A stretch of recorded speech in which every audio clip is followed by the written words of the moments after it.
Hi guys, good evening. आपके सामने आज क्लासेस में हमारा वीडियो उपस्थित है। और पिछली क्लास में हमने बताया था टेंस, टाइम एंड टेंस के बारे में। टाइम एंड टेंस में हमने बताया था कि टाइम और टेंस में डिफरेंसेस बता दिया था कि टाइम एंड टेंस इस तरह से डिफरेंसेस होते हैं। उसमें हमने डेफिनेशन बताया था टेंस का, और उसके बाद हमने बताया था कि टेंस कितने प्रकार के होते हैं, how many types of tense. तो there are 3 types of tense, यानी टेंस जो होते हैं वो 3 प्रकार के, प्रेजेंट, पास्ट एंड फ्यूचर। पिछले वीडियोस में हमने शेयर किया हुआ था। और सभी टेंसेस यानी प्रेजेंट, पास्ट एंड फ्यूचर, ये चारों टाइप के, ये तीनों टेंस जो होते हैं वो 4 टाइप के होते हैं। और हमने उसमें जिक्र किया था प्रेजेंट इंडेफिनिट टेंस। हमें यहाँ से स्टार्ट करना है प्रेजेंट इंडेफिनिट टेंस। अगर हमारी वीडियोस अच्छे लगते हैं गाइस, तो आप प्लीज़ चैनल को लाइक कीजिएगा एंड सब्सक्राइब कीजिएगा, ताकि हमारा चैनल और भी ग्रो कर सके। और आपको थोड़ी भी अगर त्रुटि समझ में आए तो कमेंट सेक्शन में आप कमेंट कर सकते हैं। और आप इस कोरोना महामारी के चलते सभी लोग जानते हैं कि लॉकडाउन चल रहा है। लॉकडाउन में सभी की घर ऑनलाइन क्लासेस चल रही हैं, यानी सब अपने अपने घरों में बैठ कर के वीडियो देख रहे हैं, पढ़ाई कर रहे हैं। तो इस तरह से हमारा वीडियोस भी ऑन क्लासेस पर उपस्थित है। और यहाँ पे केमिस्ट्री, बायो, फिजिक्स, मैथ, ये आपको सभी जल्द से जल्द सारे वीडियोस उपलब्ध कराए जाएंगे। कल आपका सेशन जो है वो केमिस्ट्री और बायो कराएगा, केमिस्ट्री बायो भी चलेंगे, और फिजिक्स तो खैर रेगुलर चल रहा है। और आज टेंस लेकर आए हैं। टाइम एंड टेंस में हमने एक वीडियो इसके पहले शेयर किया हुआ था, जिसमें हमने टेंस बताया हुआ था और प्रेजेंट इंडेफिनिट टेंस से हमें स्टार्ट करना था। टाइम एंड टेंस में डिफरेंसेस बताए थे। अब देखिए हम चलते हैं प्रेजेंट इंडेफिनिट टेंस क्या होता है। तो प्रेजेंट इंडेफिनिट टेंस क्या होता है, तो एन एक्शन, अगर हम इसको बताना हो अंग्रेजी में हम एक लाइन में कह सकते हैं कि an action which is done at present time. An action which is done at present time, यानी कोई भी कार्य हो, यानी एक कार्य जो क्या प्रेजेंट टाइम में यानी वर्तमान समय में हुआ, वर्तमान समय में हो रहा हुआ।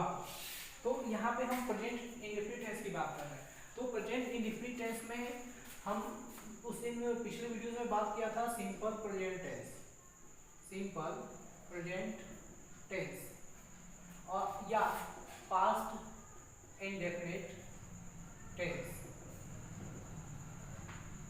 इन चीजों का हमने जिक्र किया हुआ था, simple present and present indefinite tense. अब हम चलते हैं सिंपल प्रेजेंट टेंस पे सबसे पहले, क्योंकि simple present tense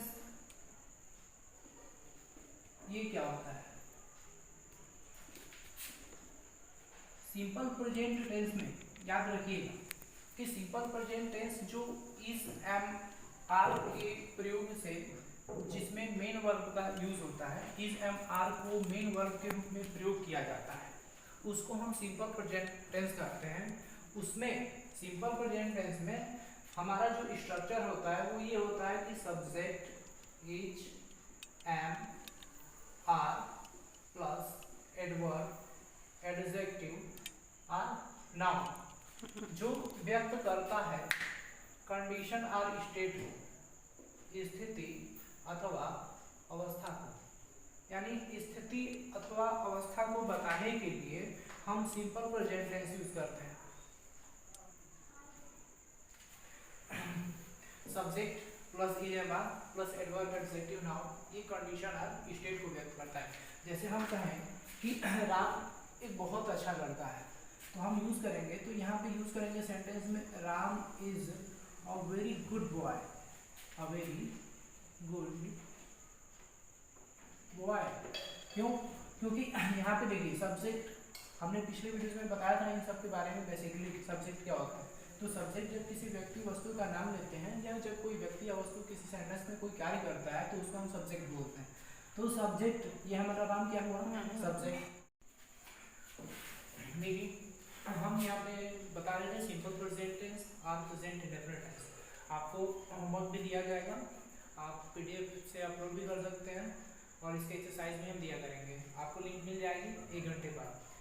simple present tense हम बता रहे थे, सिंपल प्रेजेंट टेंस में हम सब्जेक्ट इज एम आर, यानी जब इज एम आर का प्रयोग हम मेन वर्ब के रूप में करते हैं, तो यहाँ पे एडवर्ब, एडजेक्टिव और नाउन्स, तो ऐसे सेंटेंस को अगर लिखा जाता है कंडीशन और स्टेट के लिए तो उसको हम सिंपल प्रेजेंट टेंस बोलते हैं। तो सिंपल प्रेजेंट टेंस में आपके हेल्पिंग वर्ब्स के मेन वर्ब्स के रूप में इज एम आर का प्रयोग किया जाता है। हमने यूज किया जैसे Ram is a very good boy, Ram एक बहुत अच्छा लड़का है, तो इसमें आपका एडवर्ब भी है वेरी, एडजेक्टिव गुड है और नाउन बॉय है।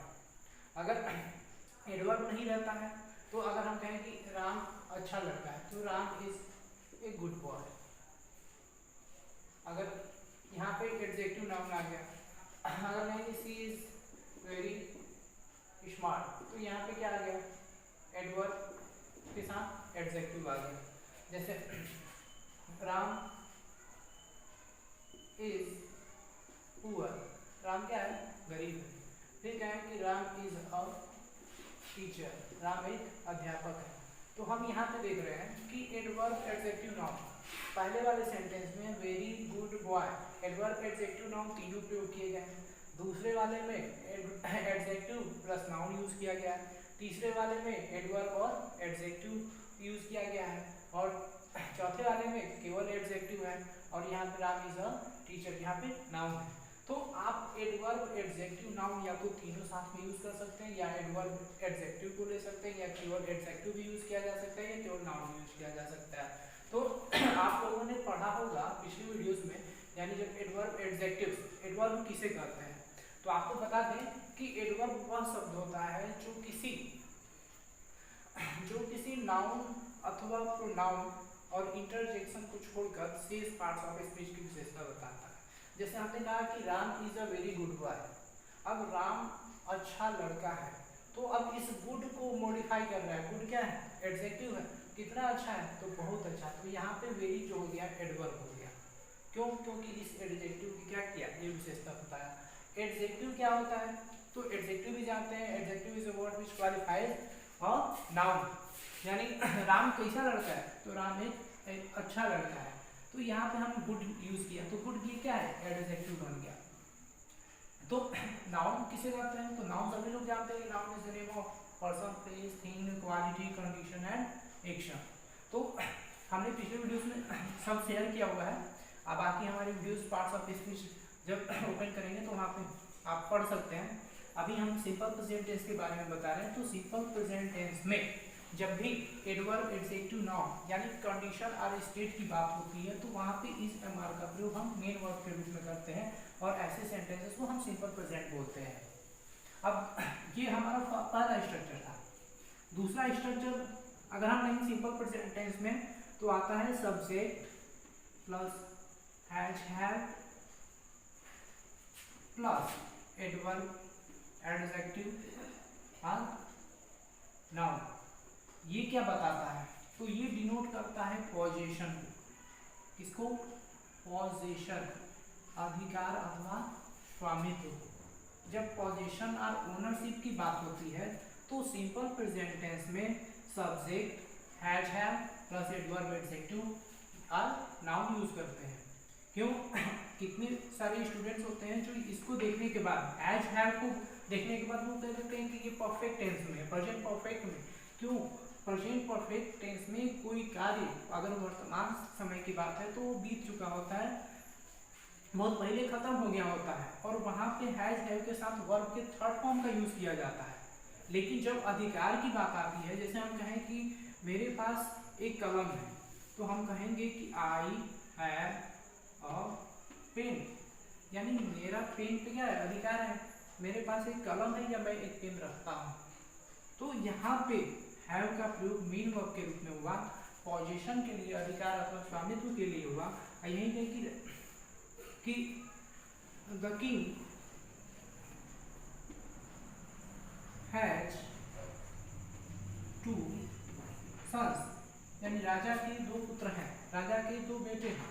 तो अब यहाँ पे the king has two sons, तो यहाँ पे भी हैज का प्रयोग किया गया, यानी राजा के पास कितने पुत्र हैं, राजा के दो बेटे हैं, तो राजा का अपने बेटों पर क्या अधिकार है। तो जब पोजीशन की बात होगी तो हैज, हैव का प्रयोग हम मेन वर्ब के रूप में करते हैं, उसके बाद एडवर्ब, एडजेक्टिव और नाउन का प्रयोग करते हैं। इस तरह से हम सेंटेंस बनाते हैं।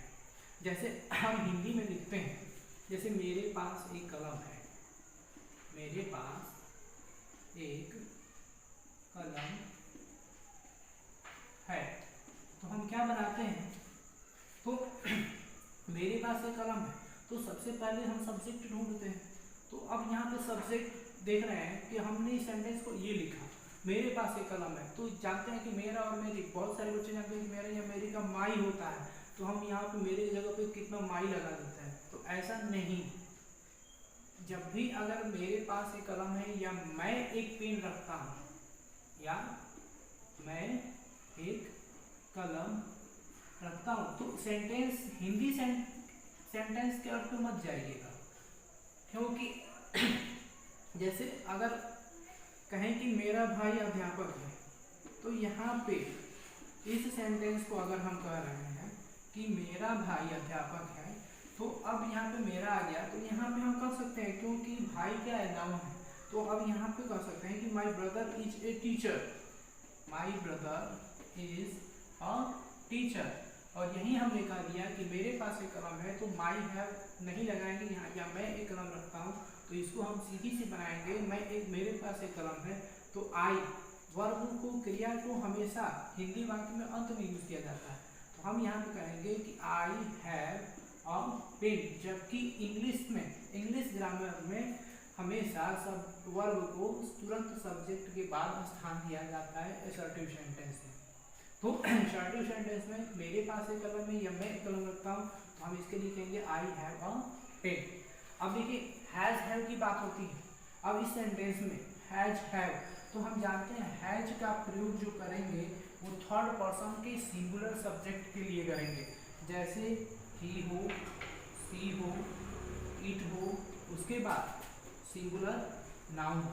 तो जब ही, सी, इट और सिंगुलर नाउन की बात आएगी तब हम हैज का प्रयोग करेंगे, और हैव का प्रयोग करेंगे, तो हैव का प्रयोग कब करेंगे, तो हैव का प्रयोग कब करेंगे, जब प्लूरल की बात आए, I, we, you, they and plural noun, अगर ये सेंट आते हैं तो इसको हम किसमें बनाएंगे, इसके साथ क्या रखेंगे, हैव का प्रयोग करेंगे।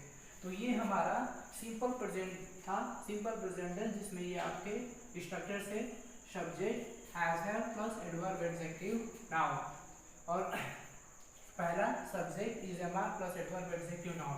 पिछले वीडियोस में भी हमने इसको शेयर किया हुआ था, थोड़ा सा बताया हुआ था कि हैज हैव का प्रयोग अधिकार के लिए किया जाता है, जबकि इज एम आर का प्रयोग स्थिति अथवा अवस्था को बताने के लिए किया जाता है। तो ये हमारे सिंपल प्रेजेंट टेंस होते हैं। अब हम आपको कुछ सेंटेंस बोलते हैं गाइस, और आप इसको कॉपी पे घर पे बना लीजिएगा। हम इधर सेंटेंस लिख दे रहे हैं दोनों में, जैसे मेरे पास, ठीक है सेंटेंस, और इस सेंटेंस को आप घर पे बैठ के बनाइएगा, हम कुछ इस पे दे दे रहे हैं, जैसे मेरे पास पर्याप्त समय है,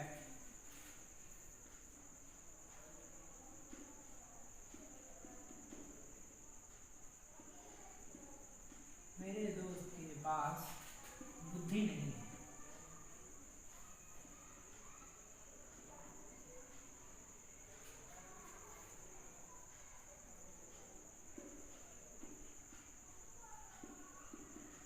उसके पास एक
अपने पास मोबाइल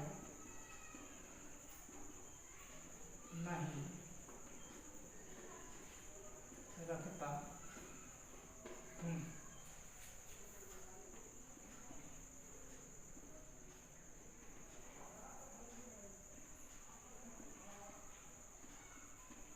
तो निर्दोष नहीं हो।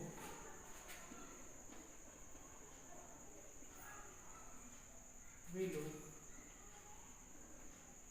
आलसी और गरीब लोग हैं।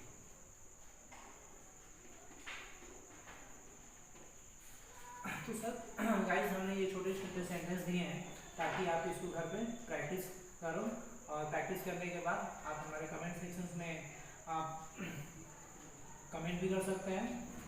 और इसके बाद सिंपल प्रेजेंट टेंस खत्म हो गया। इसके बाद हम चलते हैं प्रेजेंट इंडेफिनिट टेंस।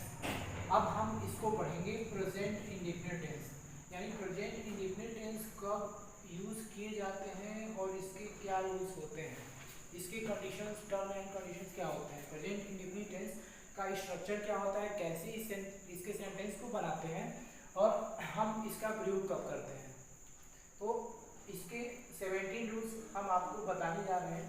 17 रूल्स यानी 17 रूल्स 1 से लेकर 17 तक, जिसमें हम आपको 5 या 6 इस फर्स्ट वीडियो में बताएंगे और उसके बाद आपको उसमें होमवर्क दिया जाएगा PDF लिंक करा के, ताकि आप उसको घर बैठे करेंगे। जो चीज़ें समझ में नहीं आएगी कमेंट सेक्शन में आप हमसे पूछ सकते हैं। प्रेजेंट इंडेफिनिट टेंस, तो प्रेजेंट इंडेफिनिट टेंस में देखिए हमने ये बताया सिंपल प्रेजेंट टेंस में कि पोजीशन, कंडीशन और स्टेट के लिए ये लागू होगा।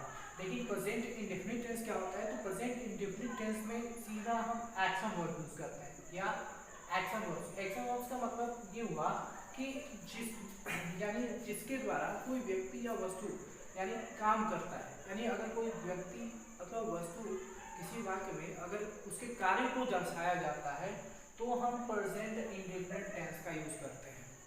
अब वहाँ पे हमने पिछली वीडियोस में बताया था, जैसे बहुत सारे टीचर्स यूज करते हैं कि ता है, ते है, ती है, तो उसको आप बेटा प्रेजेंट इंडेफिनिट में बनाना। तो प्रेजेंट इंडेफिनिट में जैसे ता है, ती है, ते है, तो उसको आप भूल जाइए। अब यहाँ पे हम सीधी बात जानेंगे कि हमको यूज कब करना है और सेंटेंस इसका बनेगा कैसे, इसका स्ट्रक्चर क्या होता है। तो सबसे पहले हम इसके स्ट्रक्चर्स की बात कर लेते हैं, उसके बाद हम रूल्स पे चलेंगे कि हम कब प्रेजेंट इंडेफिनिट टेंस बनाते हैं और कब इसका प्रयोग करेंगे। तो सबसे पहले हम आते हैं इसके स्ट्रक्चर पे। इसका जो स्ट्रक्चर होता है वो कैसे हम बनाते हैं, तो सबसे पहले हम यूज करते हैं सब्जेक्ट प्लस वर्ब का फर्स्ट है एस या ईएस। इसी को हम V5 भी बोलते हैं। क्या बोलते हैं? V5 यानी वर्ब का 5वां रूप। उसके बाद ऑब्जेक्ट है तो ऑब्जेक्ट देते हैं, एक्स्ट्रा वर्ड रहता है तो एक्स्ट्रा वर्ड देते हैं। ये सेंटेंस assertive सेंटेंस का स्ट्रक्चर है। ये था स्ट्रक्चर assertive सेंटेंस का। जैसे हम छोटे छोटे सेंटेंस बताएंगे, फिर उसके बाद आपको बड़े सेंटेंस पे ले चलेंगे। जैसे मैं अध्ययन करता हूँ, मैं अध्ययन करता हूँ, तो यहाँ पे सब्जेक्ट क्या है? मैं, और अध्ययन करना सीधे एक्शन हुआ। तो यहाँ पे स्टडी, आई स्टडी, यहाँ पे वर्ब का फर्स्ट फॉर्म। एस या ईएस कब लगेगा? तो एस या ईएस याद रखिएगा कि जब he she it or singular noun हो तो हम वर्ब के फर्स्ट फॉर्म में एस या ईएस का प्रयोग करेंगे। ये हमारा थर्ड पर्सन का सिंगुलर नंबर है। थर्ड पर्सन के सिंगुलर नंबर का सब्जेक्ट यानी ही हो, सी हो, ही जो है masculine, she feminine, it neutral और सिंगुलर नाउन कुछ भी हो, तो हम वर्ब के फर्स्ट फॉर्म में एस या ईएस ऐड करेंगे। अगर हमारा सब्जेक्ट होता है आई, वी, यू, दे, प्लूरल और या फिर प्लूरल नंबर का नाउन हो, तो हम केवल वर्ब का फर्स्ट फॉर्म यूज करेंगे। जैसे मैं अध्ययन करता हूँ तो हम लिखेंगे मैं आई, और अध्ययन करना का स्टडी, आई स्टडी यानी मैं अध्ययन करता हूँ। जैसे तुम मुस्कुराते हो, तुम मुस्कुराते हो, तो इसको लिखेंगे तो इसको बनाएंगे आप यू, मुस्कुराना का क्या स्माइल। अब यहाँ पे एस नहीं जोड़ेंगे, अगर जोड़ना है तो जैसे हम कहें कि वह परिश्रम करता है, वह परिश्रम करता है, तो परिश्रम करना तो ही, और लेबर, लेबर का मतलब भी होता है परिश्रम करना, वर्क हार्ड वो भी होता है परिश्रम करना। तो अगर आप लेबर यूज करते हो तो लिखेंगे ही लेबर्स, और वर्क हार्ड यूज करते हो तो ही वर्क्स हार्ड, यानी वो कठिन परिश्रम करता है। ठीक, ही वर्क्स वो कार्य करता है या वो परिश्रम करता है, ही वर्क्स हार्ड वो कठिन परिश्रम करता है, और वो परिश्रम करता है आप सीधा यूज करो ही लेबर्स। लेबर अगर लेबर को हम लिखते हैं तो लेबर एज ए नाउन भी यूज किया जाता है।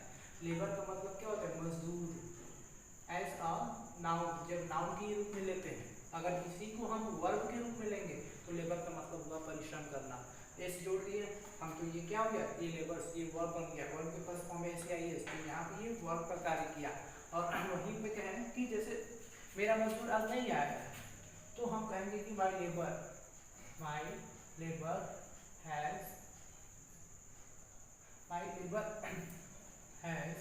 नॉट कम टुडे, यानी मेरा मजदूर आज नहीं आया। तो वहाँ पे हम हैज यूज किए, क्यों यूज किए। अब यहाँ पे हैज नॉट कम यानी प्रेजेंट की परफेक्ट की बात हुई, यानी आज वो काफ़ी समय से नहीं आया है, ये घटना बीत चुकी है और वर्तमान की है, तो इसको हम प्रेजेंट परफेक्ट में लिखते हैं, तो वहाँ पे हैज नॉट कम हो जाएगा। तो अब यहाँ पे प्रेजेंट इंडेफिनिट टेंस के ये असर्टिव सेंटेंस हैं। असर्टिव सेंटेंस का स्ट्रक्चर होता है सब्जेक्ट, वर्ब का फर्स्ट फॉर्म में एस, ऑब्जेक्ट और एक्स्ट्रा वर्ब। ठीक, जैसे मैं प्रतिदिन विद्यालय जाता हूँ, मैं प्रतिदिन विद्यालय जाता हूँ,